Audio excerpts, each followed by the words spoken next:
This is ANN News Brief. Rwanda and Congo are detailed about a further spread of the highly contagious Ebola virus, so they are discouraging people from traveling across their border. Travel restrictions are part of a measure taken by Rwandan and Congolese health officials who met in Rwanda late on Tuesday.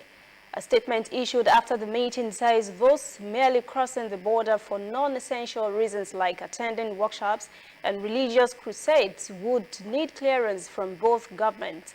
Rwanda briefly closed its border with Congo last week after a patient tested positive for Ebola in Goma, a Congolese city of more than 2 million people. The city is just 4.5 miles from Rwanda's main border town of Gisenyi. More than 1,800 persons have died of Ebola in eastern Congo. UNHCR, the United Nations Refugee Agency, has expressed alarm that the Italian parliament has decided to financially penalize boats and persons conducting rescue operations for migrants in the Mediterranean Sea. The Italian parliament has approved changes to existing law aimed at deterring private charities from rescuing refugees and migrants in distress at sea. Italy's conservative interior minister Matteo Salvini had proposed a new law that would impose a maximum fine of just more than $1 million on any private vessel entering Italy's territorial waters. The law also calls for such rescue ships to be automatically impounded.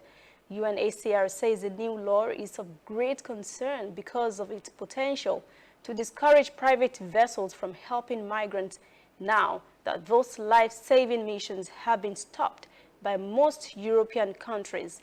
The International Organization for Migration says there have been more than 800 deaths on the 3 main Mediterranean Sea routes in the first 7 months of this year. Stay with us, we'll return after this message. Whether in your house, at your office, on your phone or online, we are there. We have the facts behind the headlines. We cut to the chase with the news you really need. We cover every angle. We are the bigger, better news network. We are African News Network, ANN. Watch ANN News on MITV from a truly African spirit.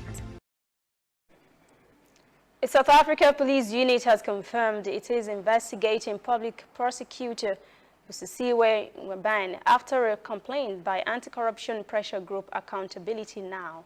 The group is criminally charging Ngwebane with perjury and defacing the end of justice. It also bringing a maladministration complaint against her right in the very office she heads. The group says the maladministration complaint would have to be investigated by her deputy because she cannot investigate herself.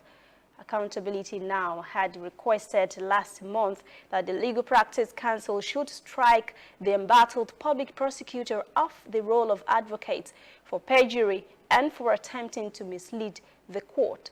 The Constitutional Court had agreed with the Gauteng High Court in Pretoria that Ngwebane's AFSC bankrupt investigation was flawed and that she had not been honest during her investigation. Ngwebane also faces a probe by the National Assembly's Portfolio Committee on Justice to determine her suitability for office. That's ANN News Brief. For details on these and other breaking stories, visit our website, annafrica.news. Conversation continues on our social media platforms, Twitter, Instagram, and Facebook at ANN Africa TV. I'm Lucy Adeyemi.